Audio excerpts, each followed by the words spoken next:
It was September of 2020 when GoPro Hero 9 was introduced in the market. The GoPro Hero 9 Black is the most powerful and versatile action camera you can buy. It includes two biggest upgrades, its new sensor and front display. It also includes Hyper Smooth Boost stabilization, which is good for shooting rough or bumpiest rides. The new front color display is also useful for vlogging or general shooting.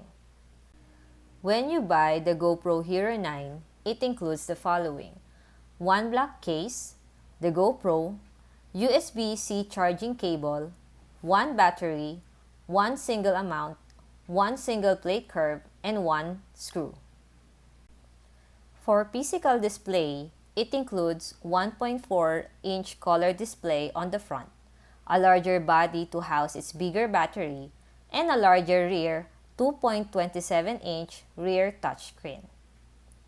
For resolution, it has 1080, 2440, 4K HD, and 5K HD.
Thank you for watching. Please subscribe on this channel. Your support will give me the motivation to create more videos. As always, thank you for watching Dream Media.